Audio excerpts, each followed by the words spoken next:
It's not easy. Yeah. It's not easy, but communication, self-awareness, constant conversation, constant check-ins. Like, you gotta be on some, like, well, Mesh, do you think you're a good friend? I do. Yeah. Because I feel like I try to adjust when issues are brought to me. I think that's what makes a good friend.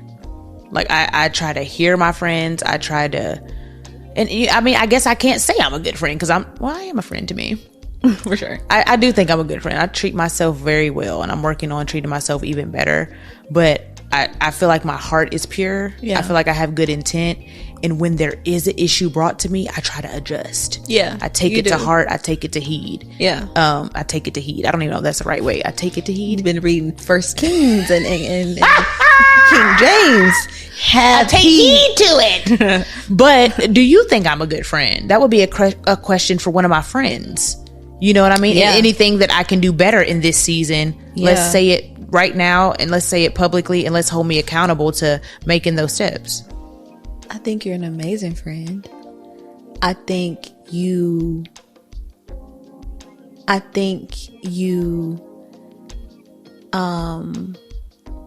I think y'all should have deleted this whole conversation before it ever saw daylight. If anybody involved with B. Simone, the BFF, or anybody who actually cared about her, they would have hit the delete button and kept it pushing. But no, here we are, 000 energy. This is now a part of the viral conversation between B. Simone and her friend. They're actually calling her her best friend. And let's be real, it seemed less like a talk and more like some sort of a ritual. The whole episode really made B. Simone look bad. Right now, we're just gonna watch a clip of it. But yeah, it made her look like a bad person, and who knows, maybe she is. She's already been accused of having low integrity, but they really made her look like the worst friend ever. I don't know. Maybe they tried to embarrass her on purpose. And what's worse, B. Simone ate it up because these boss chicks, the thirsty attention 304s, crave attention over dignity. Anyway, we're going to break it all down, but before we do, make sure you're subscribed to the channel and click the notification bell for all updates. Not going to waste any time, let's go ahead and get into it. That's actually fear. You're scared. It's fear. You're traumatized by a relationship. And so many women go through that, whether it's a nigga, whether it's a friend, you get hurt and now you move with this this fear. Guard up, this fear, this anger, you're broken, you're hurt. Yeah. So I don't want to ever move like that. I think about all the things I did in my past for people, for friends, for niggas, for family, for the wrong people. The money, I done gave people money. I done bought houses. I done paid for divorces. And that's a you problem. Why are you out here paying for divorces? These desperate, broken, low-integrity bottom feeders, they don't just use men. They use everybody. Friends, family, co-workers, anybody they can leech off of. And that's exactly what B. Simone was describing. But let's ask a real question. Why are you signing up to fund somebody else's divorce? Nah, that's not your business. And it sure ain't your responsibility.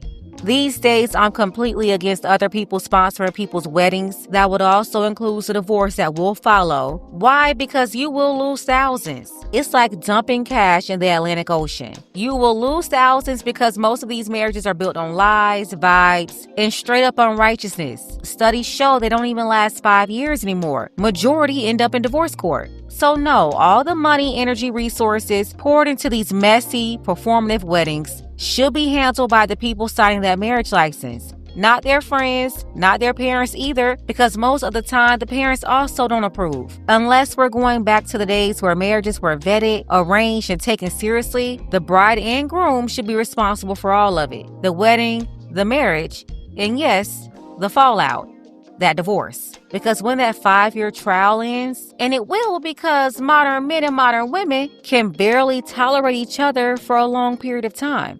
But when it's over, it shouldn't be anybody else's tab to pick up. So the day that friend called B. Simone asking her to sponsor her divorce should have been the day she blocked the number and kept it pushing. Just like a lot of people who got money, leeches come around you to use you. They clearly used B. Simone, and word is she's broke now. But I bet none of them are lining up to return the favor. That's the truth. Now think about how I feel as your friend. And let me tell you, I'm going to get there. Mm-hmm. And I've done all that. And then the right people come around that have the purest heart, that love you so much, and you're stifling and you're looking and you're paranoid and you looking people up and down and it's anxiety. That's not coming from a healed place. It's coming from, like you said, bitterness. Yeah. Okay. It's like a guard is up. Yeah. I've never been like that in my life. And I feel like I'm coming out of that slowly. Yeah. But there was a little moment where I had it, like I was heavy. I was like, and I was aware. I was like, I do not want to be like this. Yeah. I feel it. Yeah. I hear it in my tone. Like, I agree with you. I can't even say I disagree with you. I feel it. Yeah. You were like, pain. okay. Yeah. Okay. Okay. Okay. Let's catch it. Yeah. Let's catch it. Yeah. You were swallowing it though, because you didn't have nothing. Okay. But what were you going to say and think about how I feel as I mean, this was the hardest season of my life this last year. And sometimes when the public perception is like being a best friend with a celebrity, everybody thinks that, oh, because you're connected to this person, then your life is just as grand as theirs, or you got it, or they helping you. Baby, when I tell you, didn't have a job, living with my parents, a single mom, all this happened to me this past year. Jesus. And then it's like to not have resentment in my heart towards you because I saw you do this for other people. Well, you shouldn't have had resentment in your heart for her in the first place. She wasn't the one who knocked you up. That's biologically impossible. We're talking about scientifically out of the question. No, she didn't make you a single mother. She also didn't stop you from being able to provide for yourself and your child. No, she's not the reason you ended up back at your parents' house. And side note, thank God you even had parents willing and able to take you in. A lot of people don't. The fact that there was a home to return to was a blessing in itself. So yeah, she's talking like she could have been mad, or she had the right to, for the consequences of her own decisions. I don't understand that. Why will you resent someone else for a position you put yourself in through poor choices? No, you shouldn't have been upset with her. Not even a little bit. And I'm not giving you a gold star just because you said you weren't, as if somehow you deserved to be or had the right to. I saw you give a check to somebody to help them through whatever they went through. And it's like, God, like, I love him. That's my soul. And I can't get nobody didn't give me a handout. But guess what? That wasn't your responsibility. God had to take me through that for my own season, for my own thing. I had to get my car repossessed. Jesus. I had to go through the food stamps line. I had to be on Medicaid. Because I'm building my story too. But it's like, as a friend, somebody who has it, it's hard to digest because everybody around you, they're probably shocked that I'm even saying this right now. All this year. In less than 12 months. What? And that right there is one of the clips of this conversation that went viral, and it's being used to call B. Simone a bad friend. People are like, you got a bunch of money, your friend shouldn't be getting her car repossessed or getting kicked out of her apartment or shouldn't have to be on food stamps. See, this is why it's hard for people of means to be friends with people who just don't have it.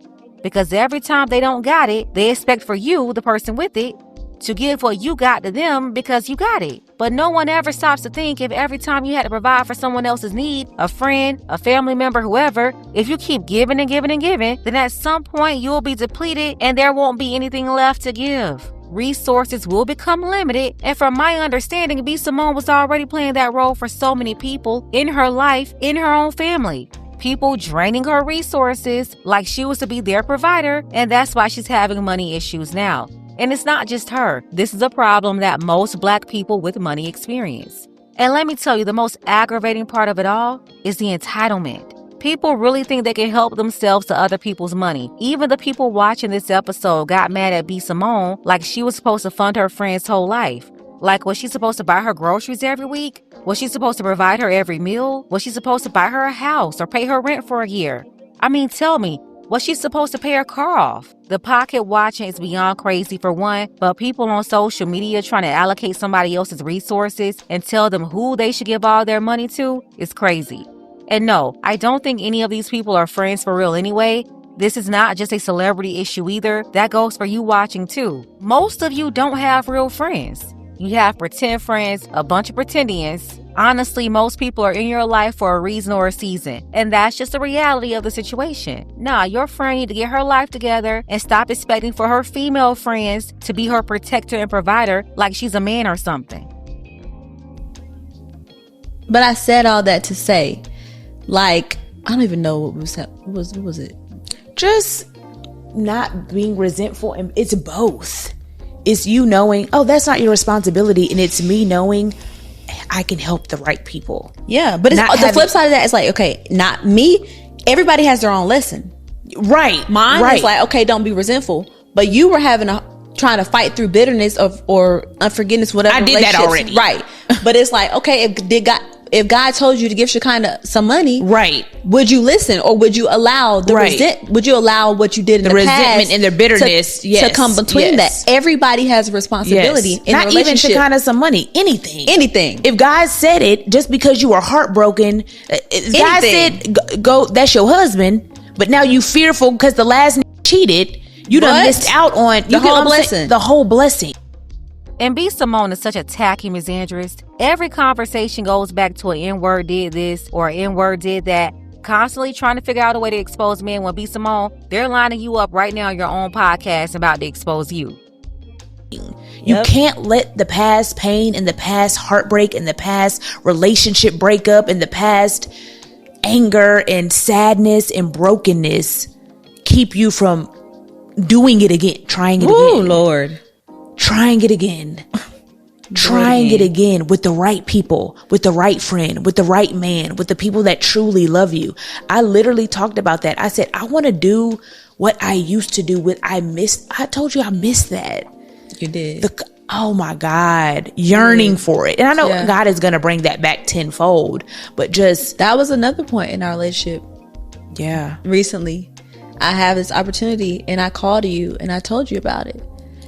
And you were just like, okay. Mm-hmm. And you called me back. I called her right back, y'all. I was so convicted. I was so convicted. You were like, I didn't like how I felt when you told me that. And I was like, what do you mean? You were like, I don't know what it is. I'm talking this out in real time. But whatever it is, I don't like what I felt. And I said, did you feel jealous? And you were like, I don't think I feel jealous. But like, will we be able to do what we did before? Yeah. Will it happen for us again? Yeah. And that's when that's how we got on the conversation of you letting go of the hurt and not being traumatized by your past. Because we went through all the emotions. She's like, are you angry? Are you sad? Are you jealous? I was like, I'm not jealous because I don't want what you have. I'm sad and I'm angry and I'm upset that I'm not doing it with me. Yeah. Like, we're not working together. Yeah. Like, I don't have that. Y'all, let me tell you something. Anybody that's in my circle, I want to work with you. I want to put you on. I'm putting you in position.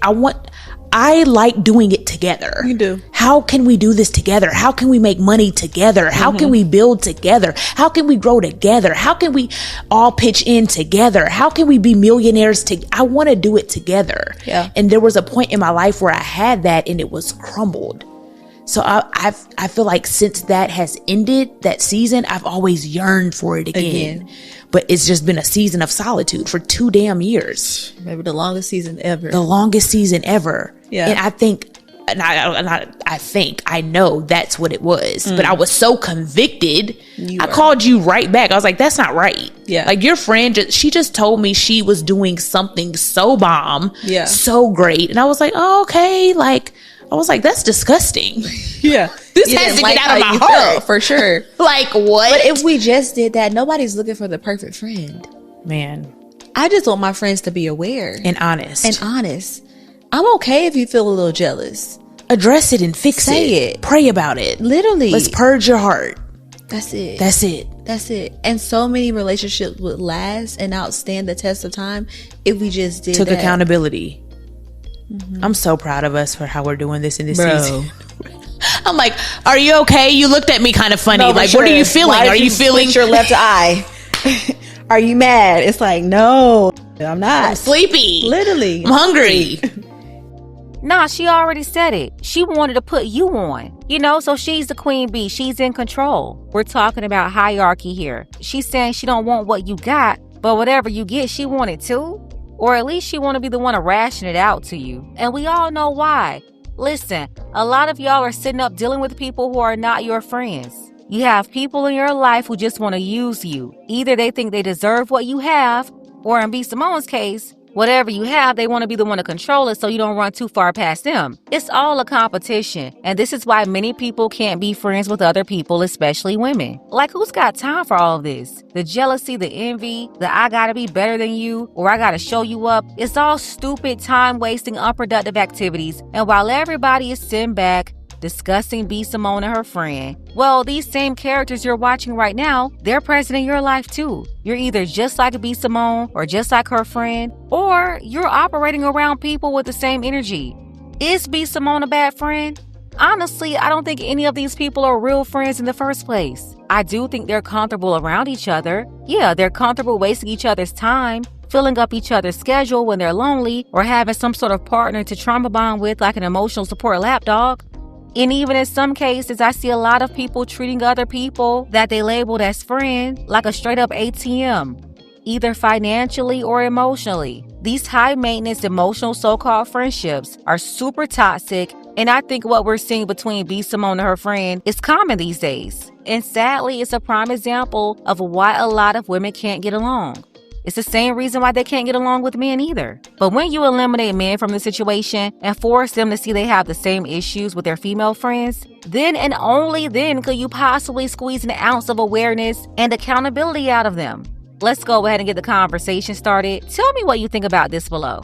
I want to thank everybody who supported this channel. You can show your support as well. The link to PayPal is below. Ladies, fellas, want a balanced analysis, want the truth from a woman's perspective? Then you're going to want to subscribe to this channel, and don't forget to like and share.